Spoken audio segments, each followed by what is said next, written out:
మనం ఈ proteins, carbohydrates, fats అని ఏ విధంగా పనిచేస్తే బాడీకి అని మనం మినరల్స్ ఏ విధంగా పనిచేస్తాయని మనం చెప్తా అని చెప్పినాం కదా. బాడీకి కావాల్సిన ఇమ్యూనిటీ పవర్ కానీ ప్లస్ పాలు ఉత్పత్తికి కానీ పశువు కన్సీవ్ అయిన ప్రెగ్నెన్సీ టైంలో దూడ ఎదుగుదలకు కానీ బాడీ వెయిట్ ఇంక్రీజ్ కావడానికి కానీ ఏజ్ బట్టి గ్రో కావడానికి కానీ ప్రోటీన్స్ అనేవి హెల్ప్ అవుతాయండి. కార్బోహైడ్రేట్స్ విషయానికి వచ్చేసరికి మనకి రోజువారీ అంటే పశువుకి రోజువారీ శక్తికి ఏమేం కావాలనో ఈ కార్బోహైడ్రేట్స్లో మనకి 50% ఆఫ్ ఎనర్జీ అనేది ఖచ్చితంగా ఇవ్వాల్సి ఉంటుంది. ఈ శక్తి కోసం కార్బోహైడ్రేట్స్ అనేవి మనం వాడాల్సి వస్తుంది.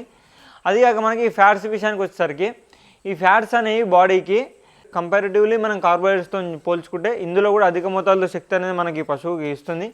పశువు బాడీకి కావాల్సిన ఫ్యాట్స్ అనేవి కూడా దీంట్లో ఫ్యాట్స్లో అందుతుంది. దాంతోపాటు విటమిన్ ఏ, డి, ఈ, కేలు సరిగ్గా పనిచేయడానికి ఇవి హెల్ప్ అవుతాయి ఫ్యాట్స్ అనేవి. దాంతోపాటు ఫ్యాట్స్లో ఈ పశువు ఏదైతే ఆహారం ఇస్తామో మనకి అది రుచిగా మార్చడానికి కూడా హెల్ప్ అవుతుంది. ఇంకోటి ఫైబర్ అనేది తిన్నది అరుగుదల ప్రాపర్గా జరగడానికి, డైజెస్టివ్ సిస్టమ్ బాగా ఉండడానికి కోసం ఈ ఫైబర్ అనేది యూజ్ చేస్తాము. ఈ మినరల్స్ విషయానికి వచ్చేసరికి అధిక పాల దిగుబడి ప్లస్ ఆరోగ్యంగా పశువు ఉండడానికి, ఎదకు రావడానికి, సైకిల్ అనేది ప్రాపర్గా జరగడానికి, పశువు హెల్తీ ఉండడానికి మనకి మినరల్స్ అనేవి ఖచ్చితంగా మ్యాండేటరీ. విటమిన్స్ వచ్చేసరికి పశువు శరీర పోషణకి ప్లస్ పశువు పెరుగుదలకు ఆరోగ్యంగా ఉండడానికి విటమిన్స్ అనేవి హెల్ప్ అవుతాయి. ఇవి ఏవి సరిగా బాడీకి అందకపోయినా పశువు వీక్ ఉండడం కానీ, బక్కపలచడం కానీ, పాల దిగుబడి రాకపోవడం కానీ, కట్టకపోవడం కానీ ఇవన్నీ ప్రాబ్లమ్స్ అనేవి వస్తాయి.